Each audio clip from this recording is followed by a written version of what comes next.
भौगोलिक ढांचा। भारत का इतिहास इसके भूगोल के सामान्य ज्ञान से नहीं समझा जा सकता, के बिना नहीं समझा जाता। भारतीय उपमहाद्वीप उतना बड़ा है जितना कि रूस को छोड़कर सारा यूरोप। इसका कुल क्षेत्रफल 32,47,263 वर्ग किलोमीटर है। यह महाद्वीप 5 बटा है। भारत, बांग्लादेश, नेपाल, भूटान, पाकिस्तान। भारत की आबादी 98.5 करोड़ के लगभग है। इनमें 25 राज्य, 7 केंद्र शासित प्रदेश नहीं, इसमें 28 राज्य और 8 केंद्र शासित प्रदेश हैं। इसमें कई राज्य यूरोप से कई बड़े देश हैं, जिनके क्षेत्रफल के में बिहार इंग्लैंड के बराबर है, और यूरोप के कई देश मध्य प्रदेश से छोटे हैं। भारतीय उपमहाद्वीप एक स्पष्ट भौगोलिक इकाई है, जिसका अधिकांश भाग उष्णकटिबंधीय में पड़ता है। भारत के इतिहास में मानसून की महत्वपूर्ण भूमिका है। दक्षिण पश्चिम मानसून यहाँ जून से अक्टूबर तक रहता है।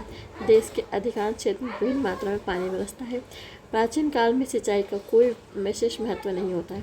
खेती वर्षा पर भी निर्भर है। आज जिसे हम उत्तर भारत में खरीफ फसल कहते हैं, वह प्राचीन काल में मुख्यतः दक्षिण पश्चिम मानसून पर आश्रित थी। पश्चिमी विक्षोभ से उत्तरी भारत में जाड़े में वर्षा होती थी। वहाँ उस समय गेहूँ, जौ और आदि प्रमुख फसलें थीं। प्रायद्वीपीय भारत के कुछ भाग, विशेष रूप से तमिलनाडु के तटीय क्षेत्र में ज़्यादातर वर्षा उत्तर पूर्वी मानसून से होती थी, जिसका समय मध्य अक्टूबर से लेकर मध्य दिसंबर तक होता है। जब ईसा के पहली सदी के आसपास मानसून की दिशा हमें मालूम हुई, तो व्यापारी लोगों ने उत्तर पश्चिम मानसून के सहारे जहाज़ों पर सवार हो पश्चिम एशिया और भूमध्य क्षेत्र से चलकर भारत और दक्षिण पूर्व एशिया आना, फिर उत्तर पूर्वी मानसून के उतरने पर पश्चिम की ओर लौटना शुरू कर दिया। भारत के मानसून के ज्ञान के फलस्वरूप पश्चिम एशिया, भूमध्य सागरीय क्षेत्र, दक्षिण पूर्व एशिया से व्यापार करने और सांस्कृतिक संपर्क स्थापित करने में सामर्थ्य हो गए। भारत उत्तर में हिमालय से शेष 3 दिशाओं में समुद्र से घिरा था। हिमालय साइबेरिया से चलकर मध्य एशिया को पार करने वाला उत्तर ध्रुवी ठंडी हवाओं को रोकता है और इस प्रकार हमारे देश की रक्षा करता है। यही कारण है कि उत्तर भारत की जलवायु पूरे साल काफ़ी गर्म रहती है। मैदानों में अधिक जाड़ा नहीं पड़ने से यहाँ के लोगों को बहुत अधिक कपड़े नहीं पहनने पड़ते। वो खुले में अधिक समय तक रह सकते हैं। दूसरे, हिमालय बहुत ऊंचा होने के कारण उत्तर से होने वाले हमलों से देश की रक्षा करता है। ये बात उन दिनों विशेष रूप से लागू थी जब औद्योगिक युग नहीं आया था और संचार साधन इतने विकसित नहीं हुए थे। फिर भी उत्तर पश्चिम में सुलेमान पर्वत श्रृंखला, जो कि दक्षिण की ओर हिमालय पर्वत श्रृंखला की कड़ी थी, खैबर, बोलन और गोमल दर्रे से पार की जा सकती थी। दक्षिण की ओर सुलेमान पर्वत श्रृंखला बलूचिस्तान की थार पर्वत श्रृंखला से जुड़ी थी, जिसे बोलन दर्रे से पार किया जा सकता था। इन दर्रों से भारत और मध्य एशिया के बीच प्रागैतिहासिक काल से ही आवागमन होता आया है। ईरान, अफगानिस्तान, मध्य एशिया के अनेक लोग हमलावरों और अप्रवासियों के रूप में भारत आए और यहाँ से वहाँ गए। यहाँ तक कि हिमालय पर्वत श्रृंखला का पश्चिमी विस्तार, जो हिंदू कुश कहलाता है, हिंदू और अक्सास के बीच पार कर लोग आते जाते थे। ये दर्रे एक ओर भारत और दूसरी ओर मध्य एशिया और पश्चिम एशिया के बीच व्यापारिक और सांस्कृतिक संबंध के स्थापन में बड़े सहायक थे। हिमालय में ही कश्मीर और नेपाल के उत्तर पर कायम कश्मीर की घाटी चारों ओर ऊंचे ऊंचे पहाड़ों से घिरी हुई है। इससे उसने अपनी अलग तरह की जीवन पद्धति विकसित कर ली, लेकिन यहाँ कई दर्रों द्वारा पहुँचा जा सकता है। इस घाटी में कड़ा जाड़ा पड़ता है। यहाँ के अनेक लोगों की सर्दियों में नीचे मैदानों में उतर जाना पड़ता है। गर्मियों में मैदानों में भेड़ बकरी चराने वाले यहाँ चले आते हैं। इस तरह मैदानों में इस घाटी के बीच आर्थिक और सांस्कृतिक आदान प्रदान बना हुआ है।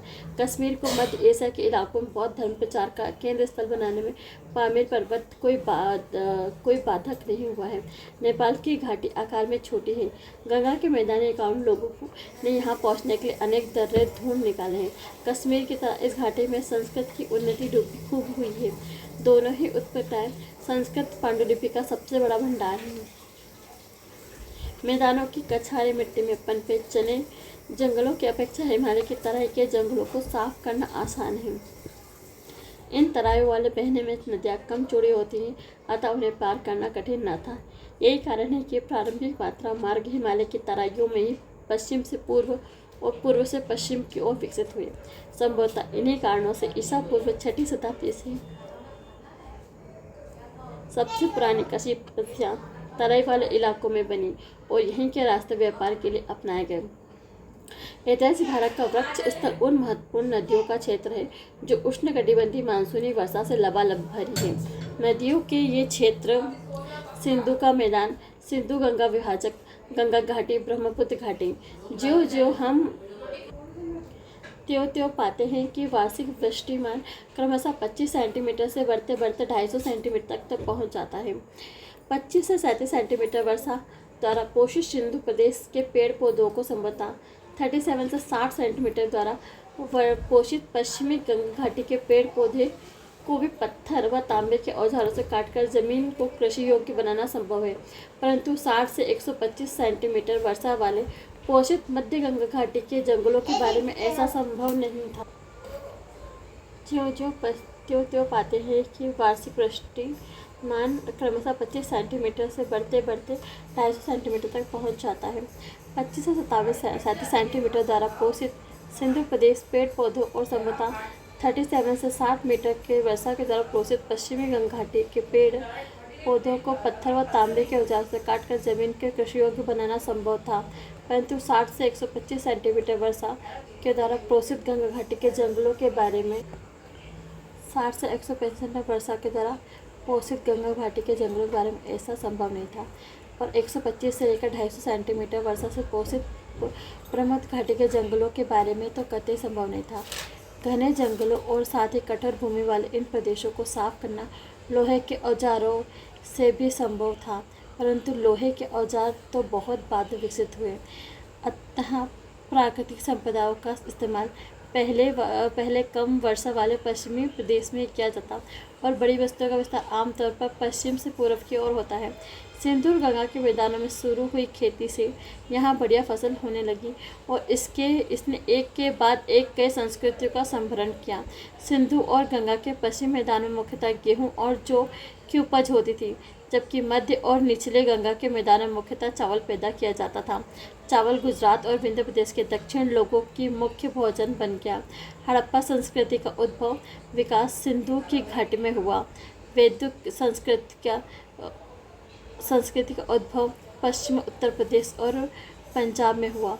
विकास पश्चिमी गंगा घाटी में। वैदिक पौध संस्कृति मुख्य रूप से लोहे का प्रयोग पर आश्रित थी। मध्य गंगा घाटी में फली फूली निचली घाटी और उत्तरी बंगाल को वास्तव में गुप्त युग का उत्कर्ष मिला।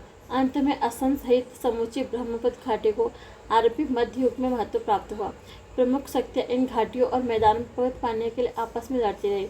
इनमें यह शक्तियाँ गंगा यमुना युद्धवाव के लिए विशेष लोलुप रहीं और इसके लिए संघर्ष होते रहे। नदियाँ वाणिज्य और संचार की मानव धमनियाँ थीं। प्राचीन काल में सड़क बनाना कठिन था, इसलिए आदमी और वस्तुओं का आवागमन नाव से होता था। अंततः नदी मार्ग सैनिक और वाणिज्य संचार में बड़े ही साधक हुए। अशोक द्वारा स्थापित प्रस्तर स्तंभ नावों ही देश के दूर दूर स्थानों तक पहुँचाए गए। संचार के साधन के रूप में नदियों की ये भूमिका ईस्ट इंडिया कंपनी के दिनों तक कायम रही। इसके अलावा नदियों की बाढ़ का पानी आसपास के क्षेत्रों में फैलता था और उन्हें उपजाऊ बनाता था। इन नदियों से नहरें भी निकाली गई, किंतु नदियों की भारी बाढ़ हर साल उत्तरी मैदानों के गाँव और शहरों को तबाह हो जाते थे। इस प्रकार अनेक प्राचीन इमारतें बाढ़ों में बहकर नष्ट हो गई। फिर हस्तिनापुर, प्रयाग, वाराणसी, पाटलिपुत्र जैसे नगरों और राजधानी नदी के तट पर बसी थी। आजकल नए शहरों की स्थापना रेल मार्गों या सड़कों के संपर्क की जाती है अथवा औद्योगिक या खान वाले क्षेत्रों में, लेकिन औद्योगिक युग के प्रारंभ से ही पहले नगर अधिकतर नदी के तट पर ही स्थापित होते थे। ये सबसे बढ़कर नदियों ने राजनीतिक और सांस्कृतिक सीमाओं का काम किया है। यह काम पर्वतों ने भी किया है। उदाहरणतः भारतीय प्रायद्वीप के पूर्वी भाग में आज के उड़ीसा का समुद्र तटीय प्रदेश जो कलिंग क्षेत्र कहलाता है, इसकी उत्तरी सीमा महानदी थी, जो दक्षिण सीमा गोदावरी। इस प्रकार आंध्र प्रदेश के उत्तर में गोदावरी और दक्षिण में कृष्णा है। इन दोनों नदियों के मुहाने में मैदान को ईसवी सन के आरंभ काल में अचानक ऐतिहासिक महत्व मिला। तब सातवाहनों ने और उसके उत्तराधिकारियों के शासनकाल में यहाँ अनेक नगर और बंदरगाह स्थापित हुए। फिर तमिलनाडु का अधिकतर भाग उत्तर में कृष्णा नदी और दक्षिण में कावेरी नदी से घिरा है। कावेरी घाटी दक्षिण में वैगई नदी तक और उत्तर में पेनार नदी तक फैली हुई है। यह स्वतंत्र भौगोलिक क्षेत्र था। 21वीं सन के आरंभ में थोड़े से पहले यहाँ चोल शासन स्थापित हुआ। यह प्रदेश उत्तर तमिलनाडु से अलग था। इसे उत्तरी तमिलनाडु में जो उच्च भूमि वाला प्रदेश था, पल्लव शासनकाल में इसमें ईसा की 4वीं सदी में प्रसिद्धि पाई। इसके प्रायद्वीप की पूर्वी भाग कोरोमंडल समुद्र तट से घिरा था। यद्यपि पूर्वी घाट समुद्र तट से रेखा से पार्श्व में ही, तथापि ये ऊंचे नहीं थे। पूर्व की ओर बहकर बंगाल की खाड़ी में गिरने वाली नदियाँ इनमें अनेक रास्ते बना लिए थे। इसलिए प्राचीन काल में पूर्वी समुद्र तट तथा आंध्र प्रदेश और तमिलनाडु के अन्य भागों के बीच आवागमन में कठिनाई नहीं थी। अरिकामेडु आधुनिक नाम महाबलीपुरम कावेरीपट्टनम के बंदरगाह कोरोमंडल पर ही अवस्थित थे। प्रायद्वीप के पश्चिम भाग में ऐसी सुस्पष्ट प्रादेशिक इकाइयाँ नहीं थीं, परंतु उत्तर में ताप्ती, दमन गंगा और दक्षिण में भीमा के बीच का प्रदेश महाराष्ट्र के रूप में पहचाना जाता है।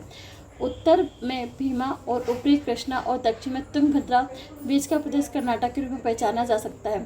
तुंगभद्रा के उत्तर और दक्षिण में स्थित युद्धरत व्यक्तियों के बीच इस नदी ने लंबे समय तक प्राकृतिक सीमा का काम किया है।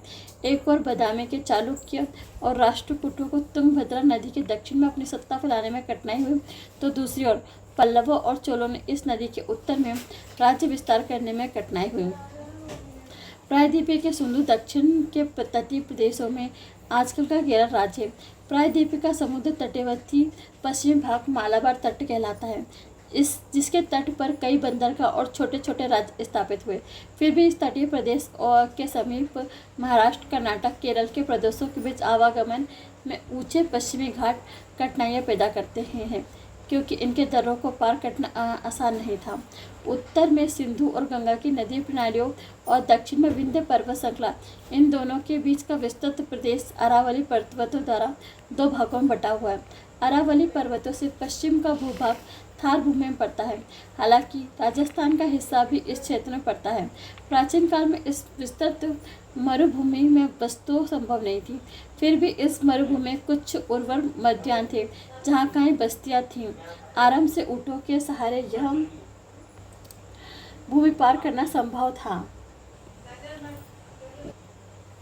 राजस्थान का दक्षिण पूर्वी भाग प्राचीन काल से अपेक्षाकृत उपजाऊ रहा है।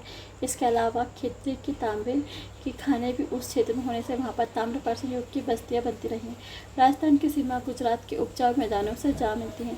नर्मदा, ताप्ती, माही, साबरमती नदियाँ इस प्रदेश को पार करती हुई समुद्र में गिरती हैं। दक्षिणी पठार के पश्चिमोत्तर छोर पर स्थित गुजरात प्रदेश में कम वर्षा वाला क्षेत्र काठियावाड़ प्रायद्वीप भी शामिल है।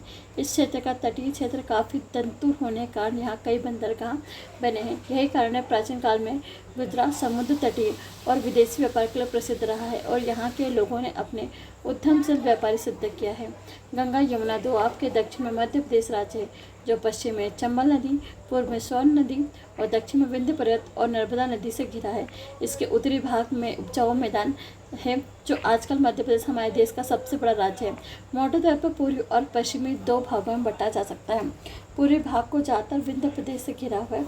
गुप्त वंश के समय में ऐतिहासिक महत्व मिला था, परंतु पश्चिमी मध्य प्रदेश में मालवा का वो भाग शामिल है, जो ईसा 6वीं सदी में ऐतिहासिक क्रियाकलापों का क्षेत्र है।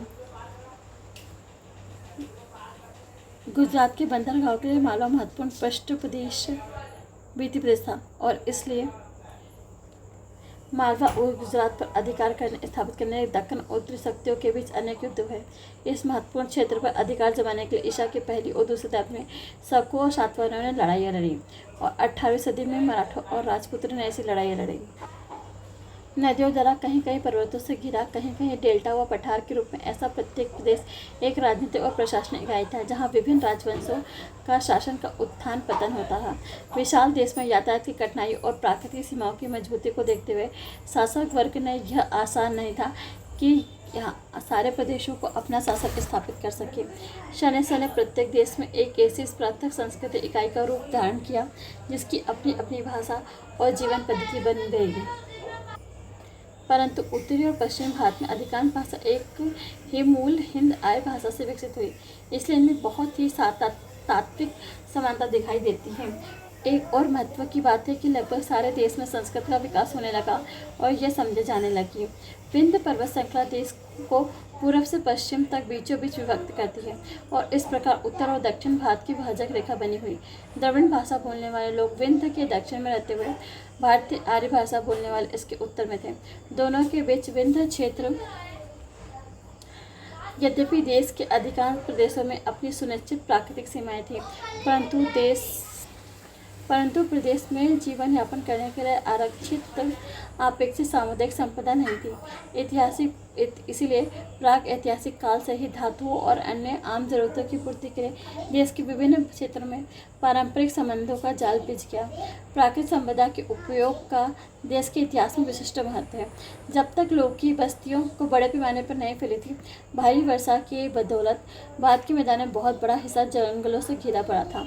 इन जंगलों के शिकार के अलावा पशुओं का चारा, ईंधन, लकड़ी प्राप्त होती थी। प्राचीन काल में जब पकाई हुई ईंटों का अधिक इस्तेमाल नहीं होता था तो लकड़ी के मकान और लकड़ी कोट बनाए जाते थे। इसके अवशेष पाटलिपुत्र से भी मिले हैं। देश की पहली प्रमुख राजधानी स्थापित हुई। मकान और औजार बनाने के लिए सभी किस्म के पत्थर, बलुआ पत्थर देश में उपलब्ध थे। साथ ही भारत में सबसे पुरानी बस्तियां पहाड़ी इलाकों में पहाड़ों के बीच नदी घाटियों में स्थापित हुई। ऐतिहासिक में पत्थरों के मंदिर और प्रस्तर मूर्तियों का निर्माण उत्तर भारत के मैदानों में अपेक्षा दक्कन और दक्षिण भारत में अधिक संख्या में हुआ है। तांबा देश भर में व्यापक रूप से बिखरा है। तांबे की परम समृद्ध खानें छोटा नागपुर के पठार में, विशेषकर शिवभूमि जिले में पाई जाती हैं। तांबे की यह पट्टी 130 किलोमीटर लंबी है और पता चलता है कि प्राचीन काल में यहाँ से तांबा निकाला जाता था। तांबे के औजारों का इस्तेमाल करने वाले बिहार के सबसे पुराने निवासियों ने शिवभूमि और हजारीबाग के तांबों में इन खानों का प्रयोग किया है। दक्षिण बिहार और मध्य प्रदेश के कुछ क्षेत्रों में तांबे के बहुत से औजार मिले हैं। तांबे के विपुल भंडार राजस्थान के खेती खानों में मिले हैं। इनका राजस्थान, गुजरात, गंगा यमुना दोआब में रहने वाले पाक वैदिक और वैदिक दोनों में किया गया है। क्षेत्रीय इलाके में तांबे के बहुत से सेल्ट आदिम कुल्हड़ गए हैं और वे लगभग 1000 ईस्वी पूर्व के पहले की अवधि के प्रतीत होते हैं। चूँकि तांबा उपयोग में लाई गई पहली धातु थी, इसलिए हिंदू इस धातु को पवित्र मानने लगे। ताम्र पत्रों का धार्मिक अनुष्ठानों में व्यापार होने लगा। आज हमारे देश में टीन का उत्पादन नहीं होता है। प्राचीन काल में यह धातु कम ही उपलब्ध थी। कुछ साक्ष्य मिलते हैं कि यह धातु राजस्थान और बिहार में पाई जाती है, परंतु अब इसके भंडार समाप्त हैं। चूँकि तांबे और टीन को मिलाने से कांसा बनता है, इसलिए हमें प्रागैतिहासिक काल की कांस्य वस्तु अधिक नहीं मिलती। हड़प्पा संस्कृति के लोग संभवतः राजस्थान से कुछ टीन प्राप्त करते थे, परंतु वे टीन का आयात मुख्यतः अफगानिस्तान से करते थे और वह भी सीमित मात्रा में ही। यही कारण है कि हड़प्पा लोग कांसे का औजार का प्रयोग तो करते, लेकिन यहाँ पर ऐसे औजार पश्चिम एशिया, मिस्र और क्रीट की अपेक्षा कम मिले हैं और जो मिले उनमें टीन की मात्रा कम है। अतः भारत में अधिकतर हिस्से में वास्तव में कांस्य युग अर्थात ऐसा युग जिसमें औजार और हथियार अधिकतर कांसे के होते थे, ठीक से आया ही नहीं। ईस्वी सदी के आरंभिक शताब्दी में ही भारत का घना संपर्क बर्मा और मलय प्रायद्वीपों के साथ कायम हुआ, जहाँ टीन के विपुल भंडार थे। फलस्वरूप बड़े पैमाने पर कांसे का इस्तेमाल होने लगा। विशेषतः दक्षिण भारत में बनने वाली देव प्रतिमा में बिहार में मिली पालकालीन कांस्य प्रतिमाओं के लिए टीन संभवतः हजारीबाग और रांची से प्राप्त किया जाता था, क्योंकि हजारीबाग में पिछली सदियों के मध्यकाल तक टीन के ऐश को गलाने का काम होता था। भारत में लौह ऐश के समृद्ध चल रहा है। यह दक्षिण बिहार, पूर्वी मध्य प्रदेश और कर्नाटक में पाया जाता है। एक बार ऐश गलाने की विधि थोकने का इस्तेमाल इस्पात सीखने वाले युद्ध में काम लेने लोहे का प्रयोग करना संभव हो गया, परंतु लोहा इससे कहीं अधिक उपयोगी सिद्ध हुआ। जंगल को साफ करने और गहरी और नियमित खेती करने में। मगध में ईसा पूर्व 6वीं-4वीं शताब्दियों में जो पहला साम्राज्य स्थापित, उसका प्रमुख कारण यही बताया जाता है। इस प्रदेश को ठीक ढंग से लोहा उपलब्ध था। बड़े पैमाने पर लोहे का उपयोग करते अवंती, जिसकी राजधानी उज्जैन थी, ईसा पूर्व 6वीं-5वीं शताब्दी में महत्वपूर्ण राज्य बन गई। सातवाहनों ने विंध्य के दक्षिण में उदित हुए अन्य सत्ताओं ने भी साथ आंध्र और कर्नाटक के लौह अयस्कों का इस्तेमाल किया। आंध्र प्रदेश से सीसा मिलता है। यही कारण है ईसा की 2 प्रारंभिक सदियों में आंध्र और महाराष्ट्र में कुछ हिस्सों में शासन करने वाले सातवाहनों ने बड़ी संख्या में सिक्के जारी किए थे। सीसा राजस्थान की ज्वार से प्राप्त था। हमारे देश में सबसे पहले के सिक्के जिन्हें आहत या पंचमार सिक्के होते हैं मुख्यतः चांदी के हैं। यद्यपि देश में धातु विरल मिलती है, परंतु प्राचीन काल में मुंगेर जिले में खड़गपुर पहाड़ियों में चांदी के खाने मौजूद हैं। अकबर के समय इन खानों में उल्लेख मिलता है।